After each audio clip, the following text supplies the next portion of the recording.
Hey everyone, and welcome to another deep dive. Today we're going to be taking a look at Hey Alternativas. Oh, very interesting choice. It's a book that really makes us think differently about economics. Yeah. A listener wrote in and specifically wanted to understand the core arguments of this book. So that's what we're going to try to unpack together today. Yeah, you've chosen a really thought-provoking book, published back in 2011. Yep. Hey Alternativas was written by Vicenç Navarro, Juan Torres Lopez, and Alberto Garzon Espinosa.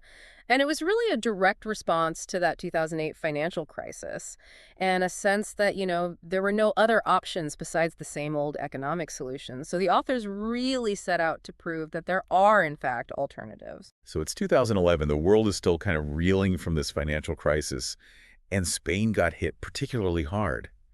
And these authors really wanted to push back against this idea that there was only one path forward. Yeah, absolutely. And they use Spain as this case study to kind of dissect the crisis. Okay. But, their insights, they really have implications way beyond just one country. So let's get into it. Yeah. What made Spain especially vulnerable during that time? Well, they point to a couple of things. Declining wages, paired with this simultaneous rise in private debt. So think about that for a second.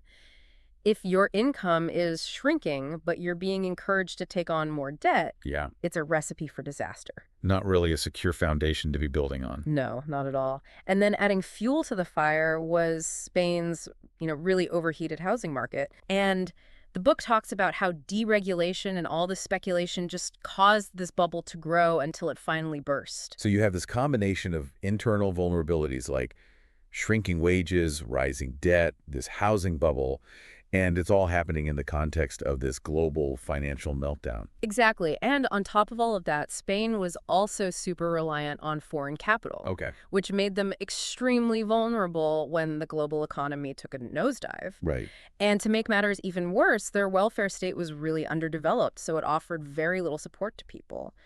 Imagine facing a financial crisis with basically no safety net. That's a pretty stark picture. Yeah.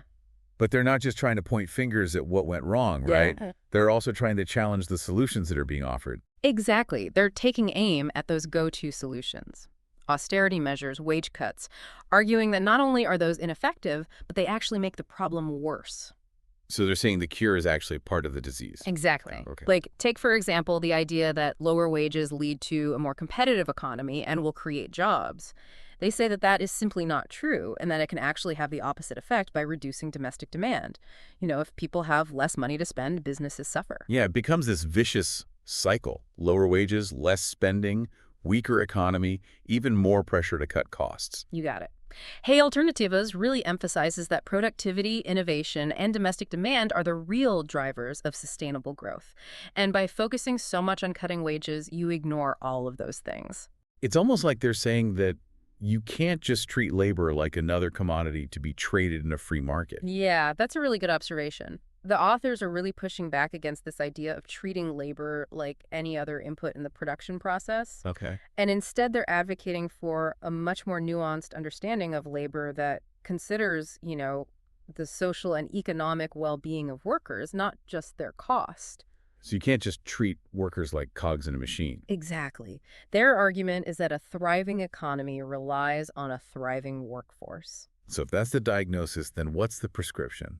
What are some of the concrete solutions or alternatives that Hey Alternativas puts forward? Well, that's where it gets really interesting. The book doesn't just critique. It offers a blueprint for change, like a whole set of concrete proposals for building a more just and efficient economy. So it's not just raise wages or spend more. They dig into some more specifics. You're right, much deeper than that. One of their key areas of focus is reforming the entire financial system. And they suggest things like nationalizing banks that have been mismanaged. Now, that might sound a little radical to some people, but it's important to remember this is in the context of banks needing massive bailouts. Right. The idea is to regain democratic control over vital parts of the economy. But it's not just about nationalization. They also talk about decentralizing the banking system, promoting local banks, and these microfinance initiatives that directly support local businesses and communities. Think less Wall Street, more Main Street.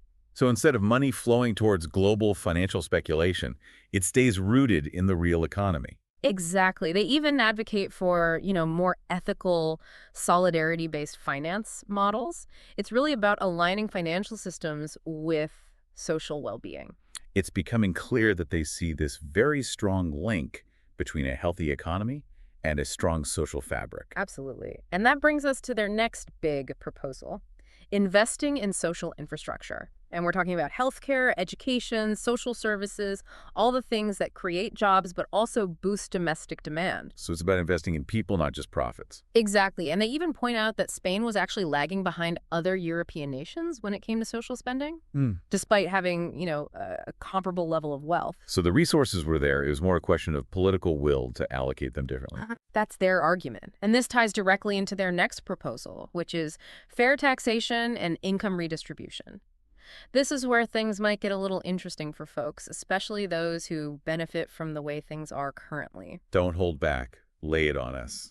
Okay, so they're talking about a pretty significant overhaul of the tax system to ensure a more equitable distribution of wealth.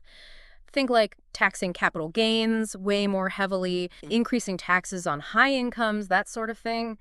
They even propose this thing called a pacto de rentas, which is essentially like a social contract that's designed to funnel a larger share of the national income directly into wages. So instead of that income being concentrated at the top, it would be spread out more evenly. Exactly. Now, they do acknowledge that this would require a major shift in thinking. Yeah. But their argument is that this redistribution is totally essential for creating an economic model that's both just and sustainable. In fact, they argue it would actually benefit businesses by strengthening the domestic market. Right. It's like that saying, a rising tide lifts all boats. Precisely. So we've talked about finance reform, social investment, and fair taxation. But what else is in this blueprint for change? Yeah, it seems like they're really hitting this from all different angles. Yeah, they are. And it gets even more interesting. They start talking about actually shifting production and consumption patterns. Yeah. Specifically, moving away from this export-driven model that's so prevalent and prioritizing domestic demand. Okay. Essentially trying to create a more resilient and self-sufficient economy. That makes a lot of sense, especially given how vulnerable Spain was to those global economic shocks. But how do they envision actually making that shift? It seems like a pretty tall order. It is a big task. They propose this kind of fascinating blend of ideas. They talk about promoting ecological agriculture, making local production like the norm, and even encouraging a more conscious approach to consumption. It's about building a model that's not just economically sustainable, but also environmentally sustainable. It's interesting how their proposals go beyond just the numbers and really try to connect economics to these larger social and environmental issues. It's a very holistic approach. You're exactly right. And that's what makes their work so relevant even today. Because, we're facing this convergence of crises, right? Economic, social, and environmental. And Hey Alternativas really offers a framework for addressing these challenges in a more connected way. Yeah. It reminds us we can't just focus on economic growth in isolation. It has to be interwoven with social justice and ecological sustainability. So it's not just about GDP, it's about well-being in the broadest sense of the word. Exactly. And their proposals really reflect that. They call for strengthening social protections, expanding access to healthcare and education, and guaranteeing a living wage for all workers. It's about creating a society where everyone has a genuine opportunity to thrive, not just a select few. Now, all of this sounds great in theory, but I imagine there are a lot of people who would push back and say that these proposals are unrealistic, utopian, even radical. Oh, of course. No set of proposals is ever going to be universally accepted. There will always be pushback, especially from those who benefit from the way things are. But what's important about Hey Alternativas is that it pushes us to think beyond these narrow confines of the current economic paradigm. It challenges this deeply ingrained assumption that there's only one way to organize society. And it reminds us that we have the power to create different, more just and more sustainable systems. It's about reclaiming that power to imagine and to create, rather than feeling stuck with the way things are. Absolutely. And a key part of that is making sure that these big economic decisions aren't made in a vacuum. They need to involve the input and the participation of everyday people. So they're talking about a more democratic approach to economics, where everyday people have a real voice, a real say in their economic future. Exactly. They argue that true economic justice has to involve a more participatory and a more transparent democracy. Okay.